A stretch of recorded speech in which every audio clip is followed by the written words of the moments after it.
Simone, just when you got the call, you did such a great job at your statue unveiling about the phone call from Kim and how quick it was. But when you got the phone call, what were your initial thoughts, and how long did it take for you to kind of digest what was being offered to you? Yeah, when I got the call, I was kind of shocked. I knew, Johnny was retiring, but I obviously didn't expect to get a phone call from Coach Mulkey. And she did, and she said, "Baby, Johnny retiring, and I would love for you to, have the position if you wanted." And so I was like, "All right, Coach." I thought about it. Told her that I had some other opportunities that I wanted to kind of explore, and she said, "Go ahead, have a way with it." And so I was like, "But I'm gonna keep in touch with you. We're gonna continue to communicate," and we did. We had another call after that was more in depth, went into detail about the role, responsibilities, and what, expectations and things like that. And the third phone call was on a Friday. It was on a Friday. I called her, and she said, "What you got for me, baby?" And I said, "I think I'm coming home, Coach." And she said, "You gonna make me do work on a Friday?" She said, "I'm gonna get up and go and walk down the administration and get the ball rolling." And she was like, "This is gonna be a great opportunity for you, just to grow as a coach and everything." And I said, "Yes, ma'am." And she said, "Stop calling me ma'am." So, it happened, even though it was long, it happened very quickly. It was over a course of maybe 2 or 3 weeks that we discussed, talked, and went through the process.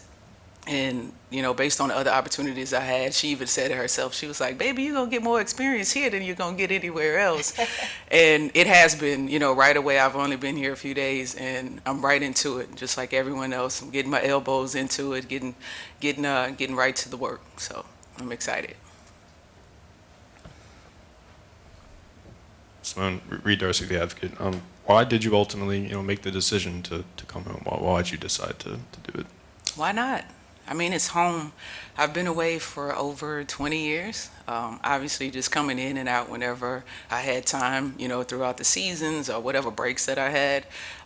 But it was mostly about the opportunity. Like, coaching has continued to come back to me over time. I coached 2 years with the Sparks, and it was in more of an observation role. Like, I'm just kind of learning and growing, but not necessarily knowing if this was something that I wanted to do. I had two other opportunities with another sports league, Athletes Unlimited, that was more players-driven league, but you're coaching, not coaching. And I just remember having some conversations with some respected people in the coaching world, and I'm like, "Oh, I think I want to do it, but I want to take some classes," or, you kind of want to feel your way into it. And they was like, "The only way to do it is to do it." And so this opportunity presented the best situation for me to just gain experiences, to go out here, to learn, to grow, to fail, to succeed. And that's what coaches do. Coach Mulkey sits on the hot seat every day. I'm not on the hot seat, but, getting to see how it goes every day and see a team work together to accomplish a goal. Kim, how do you qualify adding the type of person and player, or former player, in Seimone to your staff? Well, let me back up a little bit and tell you about Johnny. Johnny was going to retire last year, and I talked him into staying one more year because I felt like he needed to give his responsibilities to Coach Kalen and to Coach Jordan and other people in our office, just get them ready. Because what he has done, I don't know half the things Johnny's done in 24 years of coaching with me, and he was gracious to do that. And when he came at the end of the season and said that he was definitely going to retire, I had a staff meeting with all my staff, and because I am not in the trenches like they are in recruiting and seeing who the up-and-coming coaches are, I asked each of them to give me suggestions. And I think it took maybe 3 seconds for Bob to speak up. And he says, "We need Seimone." And I asked him if he would reach out to her to see if there was an interest first before I called her. And it's a no-brainer. It was just a matter of changing responsibilities, because Johnny's responsibilities were totally different than what Seimone's will be. We would not be doing this if Seimone could not be on the floor sharing her knowledge and her experiences not just in college, but in the league, in the WNBA. And so with the rules changing in our sport, where we can now soon probably have 6 on the floor, and in August voting again where we can have the rest of the staff doing limited roles on the floor, it was just great timing. And so I think that's what we spent a lot of time talking about, is that your role will not be what Johnny's role was. Here's what I'd like for you to do. And I think that was really, really important to her. Yeah, I'd like to both of y'all to ask. We'll start with Kim. Just what do you want Seimone to get out of this? What would you like to get from Seimone out of this? And then Seimone, the same thing for you.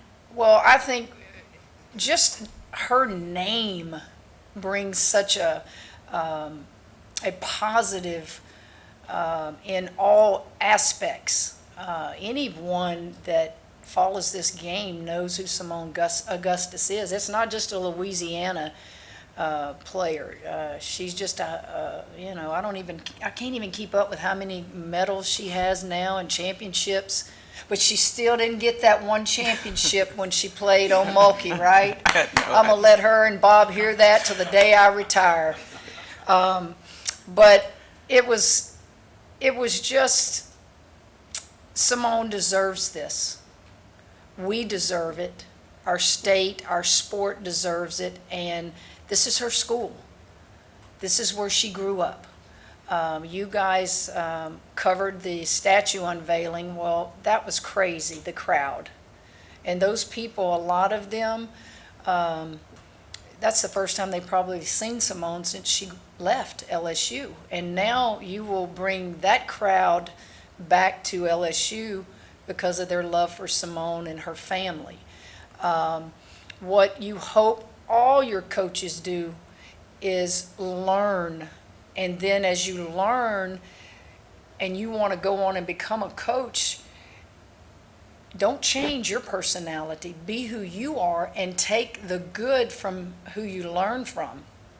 I still learn every day from my coaches. Some things they can't get me to change to do, but if you become stagnant, you need to retire. And I think as you age, and Coach Bob and I are the older ones now on staff, look around us. We don't have anybody but young people around us. And it keeps us in the right frame of mind, and I just think that it was just a no-brainer. And it's such a rewarding feeling when you bring somebody back that is loved and respected as much as Seimone is. And I can't wait for our players to be with her and around her every day. They learned through a Zoom call the night before it was announced, and it was kind of a strange Zoom call. They were quiet, and I don't know if they were quiet because I don't do Zoom calls and they were thinking, how is Coach doing this? Who's doing this for her? Or if they were in awe. Some of them clapped and some of them smiled, but it was really quiet. And I thought that was so not typical of my team. So maybe they're just waiting to see her in person. I know, I forgot the question. Just obviously, you didn't come here to Yeah. look pretty on the sidelines. Oh, Like, of what's course not. important for you to get out of this? Oh, just what she said, the opportunity to grow as a coach. My first conversation with her, I was like, I'm trying to figure out my voice. If you know me, I don't talk loud, I talk softly, I don't talk often.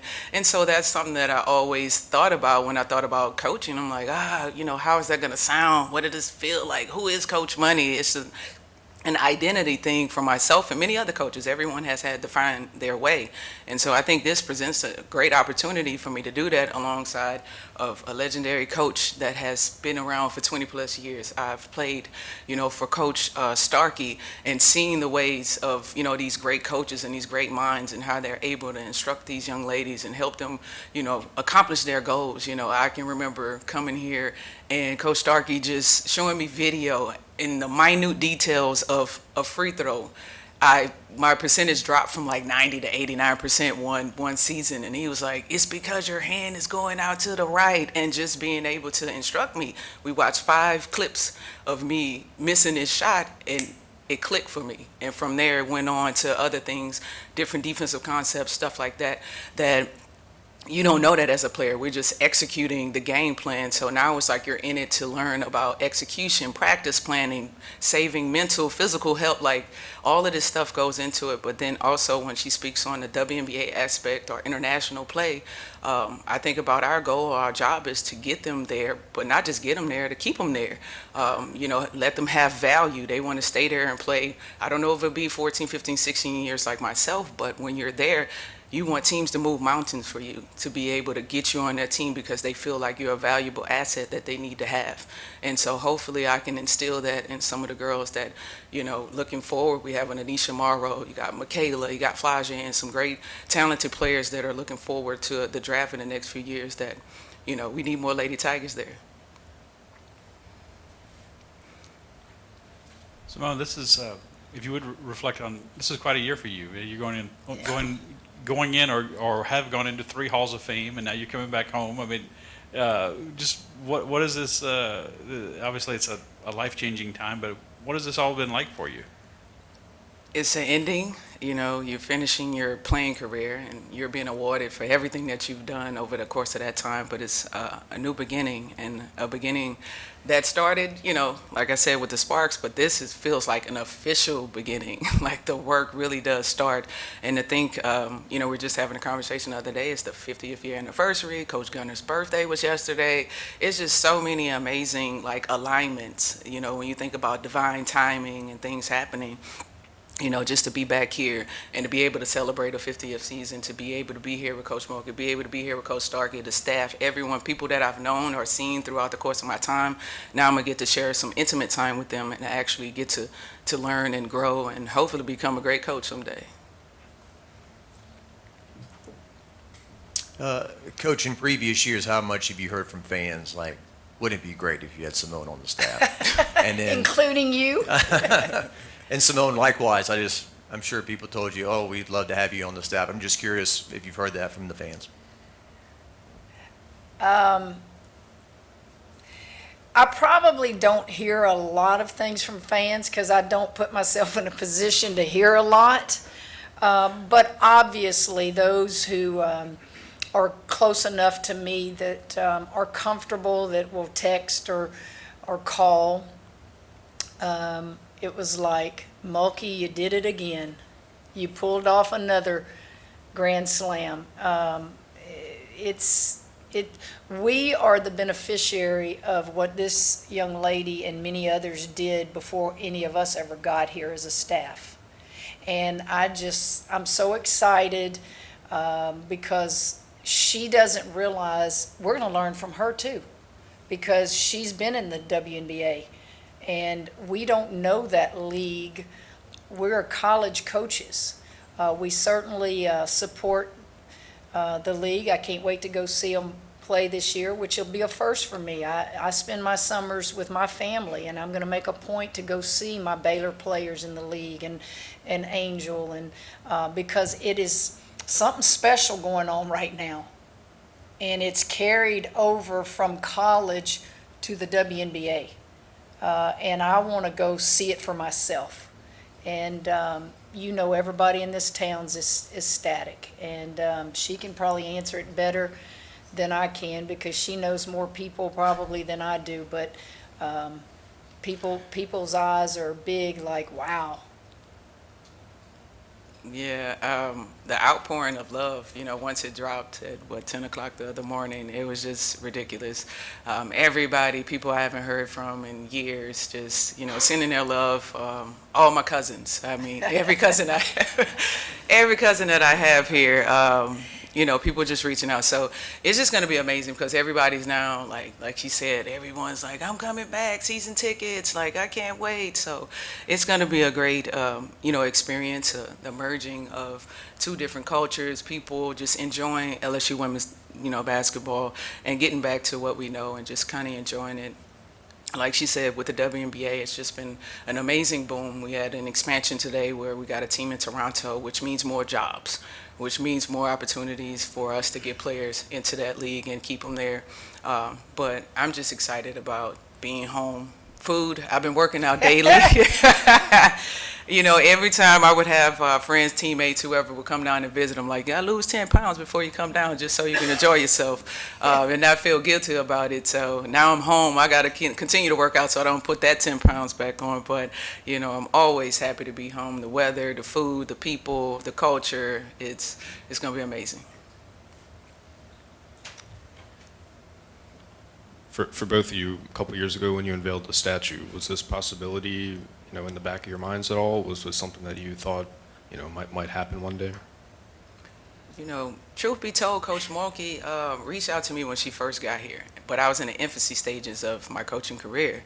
And I knew without a doubt she needed a coaching staff that was ready to go. Obviously, expectations were extremely high. And so I respectfully declined, but not knowing if this would ever come back around. But I'm a strong believer in, what is for you will not pass you. And what are the chances, Johnny ended up retiring, and the first thing the staff says is like, go get money. And she, made it a choice to come back and revisit. But she also told me, if you didn't accept this time, I wasn't coming back a third. So, I'm definitely thankful that it did come back around and I was in the right space and at the right time to accept. Got time for a couple more questions. Coach said that you're going to be working with the guards, obviously. I guess just what do you want to try to instill with them, and kind of how hands-on do you want to be with everybody? Oh, I'm going to be hands-on. We're going to get some work in. But just kind of like evaluating the players. Obviously, I've been watching them from afar, and they really don't need much work. Everything is mostly, well, we always say mental is the physical as 4:1, and it's just a mindset of how you want to approach the game, how you want to be able to attack, utilize, your gifts that you have, and then sharpen the tools that need to be sharpened in your bag. And that's what I'm here to do. I've always been a player that's very detailed, very, structured. Get here, Coach Starkey would always say, if you're on time, you're late. You're 10 minutes early, you're on time, I was that player. And so just those little lessons will help them just not only here, but when you think about the professional side, just being able to utilize those skill sets that they already have. It's mainly like fine tuning an engine. So I'm just going to take my experience and be able to, help them along. Question for the both of you, and whichever one of you guys wants to go first. But Kim, can you envision a scenario down the road, you step away, that Seimone possibly could be the next head women's basketball coach here at LSU, and Seimone down the road, is that something that you feel like you might could work your way to? Well, I've got a lot of them out there that could be the next head coach here. I mean, I really do. I can tell you who won't be. It's Bob Starkey, okay? Bob, I think Bob and I, without discussing it, we have a little plan that when one goes, the other one may go, because we've just clicked. Bob has, and I know that's not your question, but it's time for him to be in the Women's Basketball Hall of Fame. And I've tried to quietly make phone calls and do stuff, but enough is enough. It's time. And y'all put that out there. He is, in my recollection of this game, he's the only interim coach to ever take a team to a Final Four. And you don't find people like Bob Starkey who are so selfless and unselfish that they know what their role is and they don't want to be that head coach, but yet they really are. He does so many things that keep me in the game. He really allows me to be lazy sometimes, because when you start out in this business, you want to do it all because you don't trust that it's going to get done the way you want it done. And then you reach a point in your career, you need to surround yourself with people that are going to do it the way you want it done. And Bob just does so much. But these guys over here do a lot. They all play their roles to where it allows me to hang in there as the head coach. And yeah, I'm in the hot seat. Absolutely. I mean, I have to make those decisions, but they don't get enough credit. So I will not, I can tell you this, I will never just go to an administrator and say, this is who needs to be your next head coach. I don't believe in doing that, because I believe if I've got a great staff, they're going to have a tough decision to make. Obviously, with her being an LSU person and playing here and all the things, people are going to automatically think that. But I think Seimone will quickly tell you she's getting ready to learn from people who have been in the business a lot longer than her, things that I can't teach her, that they will teach her. But I want all of them that want to be head coaches, that when I'm done, I want to be able to look out there and go, that's one of mine over there. Man, over here, and they're all over the country. And when you see that, it'll make you proud. Finish with one question. Well, she's got to answer it now. Quit cutting her off, Grant. Yeah, ditto. No, I mean, I hope to be a head coach one day, but if it's here, so be it. If not, obviously you see the expansion in the W. It would be great to go back, but day by day, that's all. Kim, if you could just kind of get us caught up on where the team is going into the offseason. I know you guys are going to Greece, but where does this year's team kind of stack up as it kind of finds its own identity moving forward during the offseason? This was supposed to be about Seimone. I knew one of you were going to have to get that in there. They're all at home right now. I can tell you that. They'll be back in the summer. Obviously, some will come first session of summer school. Some will be here second session. I'm a big believer that you don't burn people out in the summer. I never got to be in school during the summer. I'm not sure Seimone did, because we were always playing USA basketball. And I think it extended my career and made me hungry every year because I wasn't burnt out. We get 8 weeks in the summer to identify when we're going to do individual workouts with them. Some coaches after the season start practices immediately. I don't do any of that. So we've got individuals they can do when they're here in the summer. We got our camp going on. We've got some that'll vacation and ask for some time off here and there. I believe in all of that. I want them fresh, healthy, ready to go when we start school in August. Now, Thomas, who is our strength and conditioning coach, will be here all summer, and that guy is their best friend because he can do things with them in team bonding. He can do conditioning. He can do anything with them, and I think that's good. And you don't necessarily have a coach in their ear every day, but pick up the phone, give them a schedule. Hey, Flage, when are you going to be in team? She's one that does a lot of stuff in the summer. Hey, when can you work with the coaches and individual? That's what we do. We kind of let them dictate their own schedule somewhat in the summer, and I love it that way. It allows me some freedom as well.